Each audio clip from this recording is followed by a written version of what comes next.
नमस्कार, मेरा नाम है शशांक और आप सभी का स्वागत करता हूं मैं आपके अपने YouTube चैनल हॉरिज़ॉन में। तो आज हम पढ़ने वाले हैं लाभ और हानि मतलब प्रॉफिट एंड लॉस। तो किसे प्रॉफिट करेंगे किसे लॉस करेंगे कहेंगे वो हम आज समझने वाले हैं। आज मैं प्रॉफिट एंड लॉस से संबंधित बेसिक कॉन्सेप्ट आप लोगों को समझाने वाला हूं। तो वीडियो में अंत तक बने रहें और वीडियो पसंद आए तो उसे लाइक शेयर जरूर करें। और आप वीडियो पे यदि नए हैं तो चैनल को सब्सक्राइब जरूर कर लें, क्योंकि मैं इसी तरह की वीडियो आप लोगों के लिए लगातार लाता रहता हूं। तो सबसे पहले देख लें कि यहां पर लाभ और हानि, लाभ कब होगा और हानि कब होगी। उससे पहले हमें यह जानना जरूरी है कि क्रय मूल्य मतलब किसी क्रय मूल्य क्या होता है। क्रय मूल्य, क्रय मूल्य को क्या कहेंगे? Cost price, cost price, cost price, ठीक है। और विक्रय मूल्य, विक्रय मूल्य को क्या कहेंगे? सेलिंग प्राइस, ठीक है। इसे सीपी लिखते हैं और इसे एसपी लिखते हैं। ये सेलिंग प्राइस हो गई, ये कॉस्ट प्राइस हो गई। कॉस्ट प्राइस मतलब वह मूल्य जिस पर वस्तु को खरीदा जाता है ना। कॉस्ट प्राइस या क्रय मूल्य वह मूल्य है जिस कीमत पर हम वस्तु को खरीदते हैं। विक्रय मूल्य सेलिंग प्राइस और एसपी है ना। सेलिंग प्राइस या विक्रय मूल्य उसे कहते हैं जिस मूल्य पर हम वस्तुओं को बेचते हैं, वो कहलाता है विक्रय मूल्य। अब देखें लाभ कब होगा। लाभ कब होगा? जब हम विक्रय मूल्य पहले देख लेता हूं, विक्रय मूल्य माइनस क्रय मूल्य मतलब कि एसपी माइनस सीपी, ठीक है। किसी वस्तु को हम यदि 25 रुपए में बेचेंगे, 25 रुपए में बेचेंगे और 20 रुपए में खरीदेंगे। मैं दुकानदार हूं, मैं किसी वस्तु को 20 रुपए में खरीदता हूं और 25 रुपए में बेचता हूं, तो मुझे 5 रुपए का क्या हो जाएगा? 5 रुपए का क्या हो जाएगा? लाभ। 5 रुपए का क्या हो जाएगा? लाभ। वहीं पर हम देखें हानि बराबर क्या होता है, तो हानि बराबर होता है सीपी माइनस एसपी। मतलब कि क्रय मूल्य जब ज्यादा हो और क्रय मूल्य जब ज्यादा हो और विक्रय मूल्य कम हो, तब वहां पर हमें हानि होती है। जैसे किसी वस्तु को मैंने 50 रुपए में खरीदा, 50 रुपए में खरीदा और उसे मैंने 40 रुपए में बेच दिया, 40 रुपए में बेच दिया, 40 रुपए में बेच दिया, तो मुझे 10 रुपए की क्या हो जाएगी? हानि। हानि मतलब लॉस। लॉस को एल से डिनोट करेंगे, प्रॉफिट को पी से डिनोट करेंगे, ठीक है। तो लाभ और हानि और क्रय और विक्रय मूल्य आप लोगों को समझ में आ गए होंगे। अब देखें, आप लोगों को कभी भी किसी भी प्रकार का सवाल आ जाए जिसमें लाभ और हानि दिया हो, तो लाभ और हानि की कैलकुलेशन हमेशा कॉस्ट प्राइस पे ही होती है, क्रय मूल्य पर ही होती है। अब देखें कि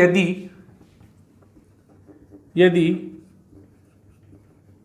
क्रय मूल्य क्या हो? x हो तब, और प्रॉफिट इज इक्वल टू 20% हो तब सेलिंग प्राइस, विक्रय मूल्य क्या होगा भाई? क्रय मूल्य क्या है? x का 20% का क्या हो रहा है? लाभ हो रहा है, तो 20% का यहां पर x का क्या हो जाएगा? 120%। इसको मैं किसी एग्जाम्पल से समझाऊं तो यदि CP is equal to 20 rupees हो, है ना, और profit percent is equal to 20% हो, ठीक है, तो selling price is equal to 20 multiply by 120।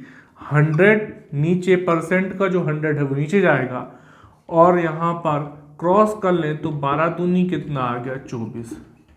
यदि कॉस्ट प्राइस मेरी 20 रुपए है और यदि मैं प्रॉफिट उसमें 20% कमाना चाहता हूं, तो मुझे उस वस्तु को 24 रुपए में बेचना पड़ेगा, ठीक है। केवल मैं यदि 20% से निकालता हूं, यदि यहां लिखता हूं 20 मल्टीप्लाई बाय 20 अपॉन 100, तो यहां पर 2 जीरो से 2 दूनी 4, ये मेरा निकलेगा क्या, प्रॉफिट, केवल प्रॉफिट निकलेगा। जब हमें केवल प्रॉफिट की कैलकुलेशन करनी हो तब हम केवल 20% और यहां पर 20 जो लिखा हुआ है कॉस्ट प्राइस, उसका मल्टीप्लाई करेंगे, और जब सेलिंग प्राइस निकालनी हो तो हम उसमें 100 ऐड कर देंगे, किसमें, प्रॉफिट परसेंट में। उसी प्रकार लॉस की कैलकुलेशन होती है। तो यदि हमें यहां पर कितना दिया हुआ है, सीपी, यदि यहां पर फिर ये चेंज हो जाएगी, है ना, यदि कॉस्ट प्राइस एक्स हो और प्रॉफिट, अब मैं दूसरा क्वेश्चन समझा रहा हूं तो उसके लिए मैं इसे मिटा लेता हूं, रब कर लेता हूं, है ना, तो ज्यादा अच्छे समझ में जाएगा। प्रॉफिट परसेंट नहीं होगा, अब यहां पर लॉस परसेंट होगा, है ना। यदि क्रय मूल्य x हो और लॉस परसेंट, लॉस कितना हो, 20% हो, तो selling price is equal to कितनी होगी, 100 माइनस 20 करेंगे तो 80% होगी, है ना। सेलिंग प्राइस x का 80% होगी।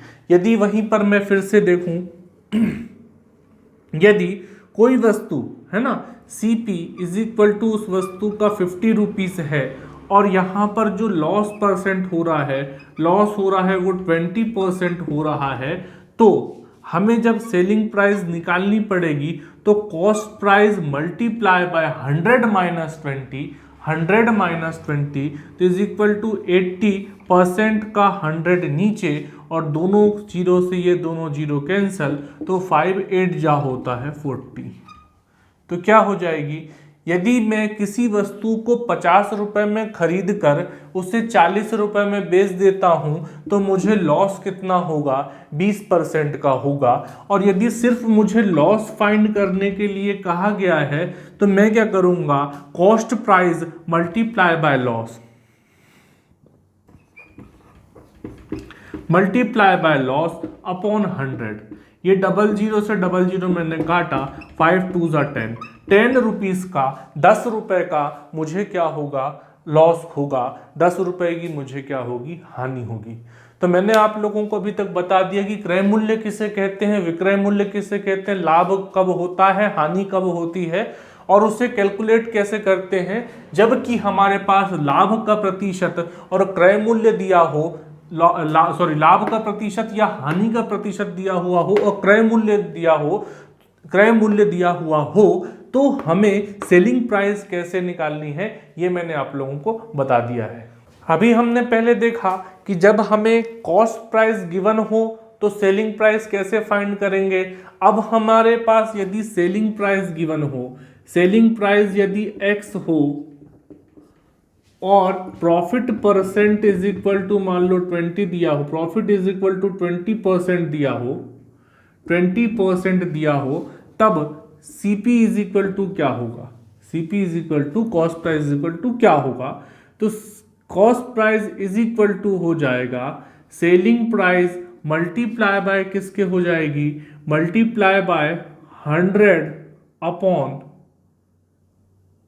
100 प्लस प्रॉफिट परसेंट के, ठीक है, 100 प्लस प्रॉफिट परसेंट के। तो हमें क्या मिल जाएगा, CP।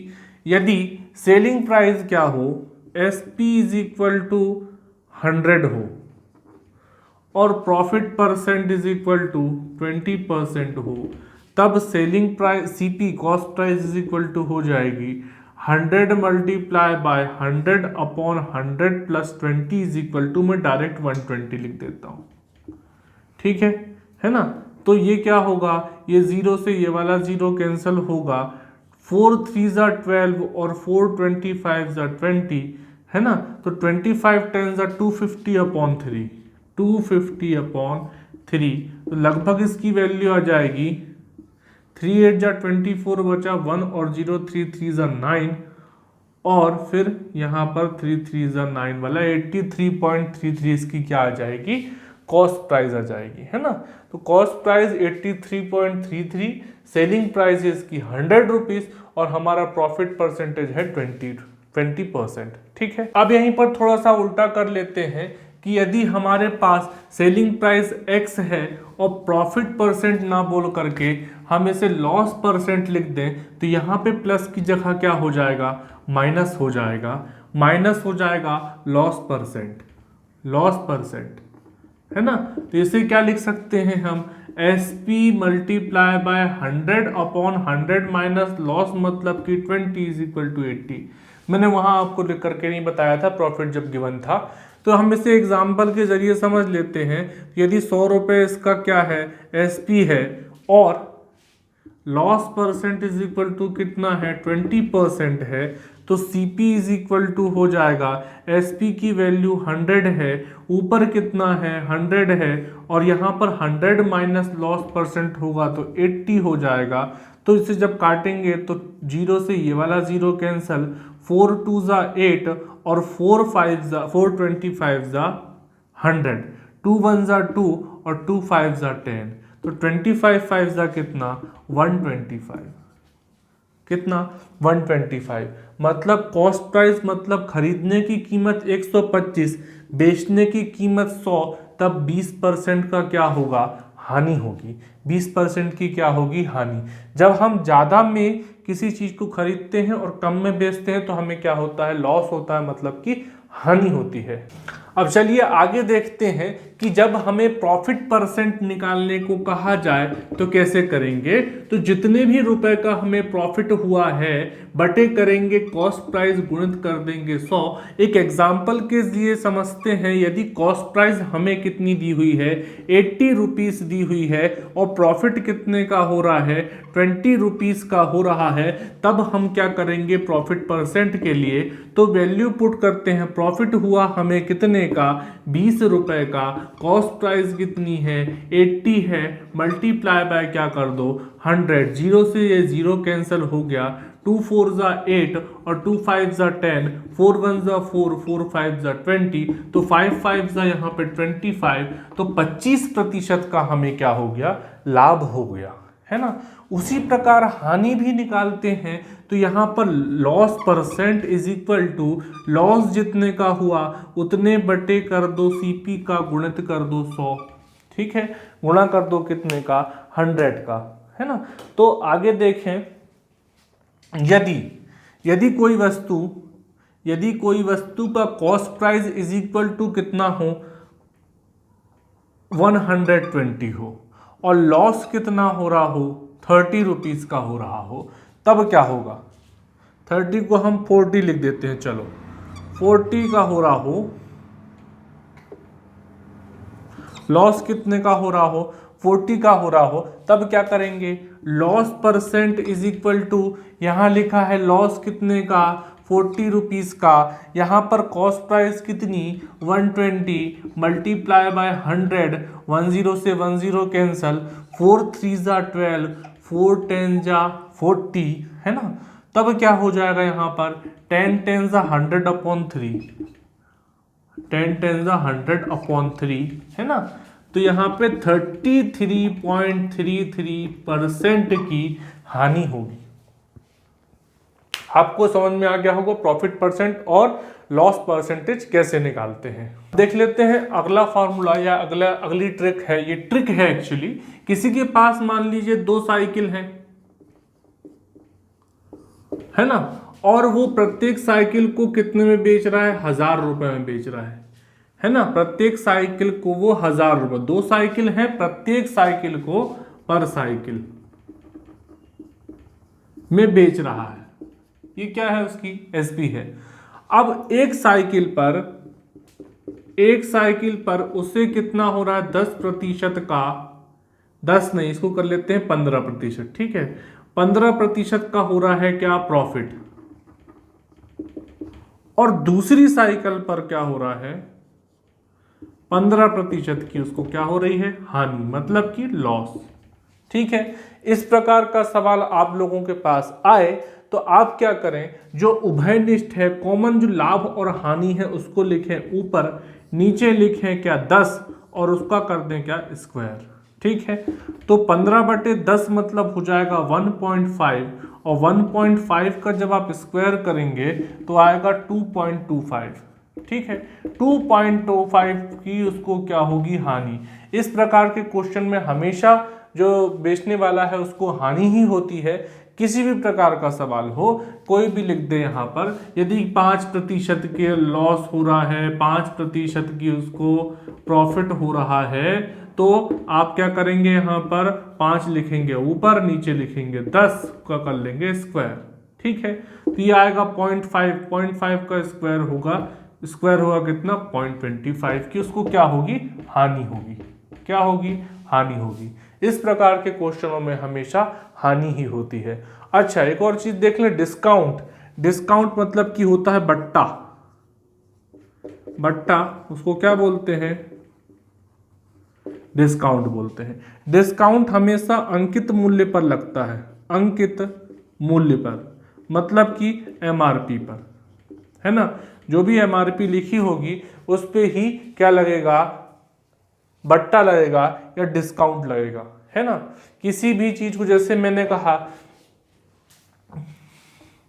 कि कोई इस वस्तु 10 रुपए की, 100 रुपए की है, और मैं इसमें भैया 10% का आपको डिस्काउंट दे रहा हूं, तो वो कितने की पड़ेगी, 90 रुपए की, है ना। या मैंने उससे 80 रुपए में खरीदा है, 100 रुपए में बेच रहा हूं, 100 रुपए में बेच रहा हूं, सेलिंग प्राइस को 100 रुपए और 10% का क्या दे रहा हूं, डिस्काउंट दे रहा हूं, तो वो चीज 90 में कैसे पड़ेगी, हम इससे कैलकुलेट नहीं करेंगे, हम इससे कैलकुलेट करेंगे, 100 से, जो सेलिंग प्राइस है उससे कैलकुलेट करके उससे कितने में लाएंगे, डिस्काउंट के बाद क्या सही कीमत क्या पड़ेगी उसकी, ये इसको कर लेंगे क्या, एमआरपी।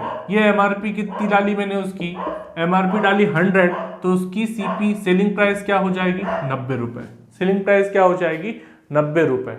तो उम्मीद है आप लोगों को आज का यह वीडियो पसंद आया होगा, क्योंकि मैंने आज लाभ और हानि से संबंधित आप लोगों को कुछ कॉन्सेप्ट बताए हैं, बेसिक कॉन्सेप्ट हैं। इसे आप याद रख लीजिए, क्योंकि आपको लाभ एवं हानि के जितने भी क्वेश्चन आएंगे उन सभी क्वेश्चन में ये सब कॉन्सेप्ट काम आने वाले हैं।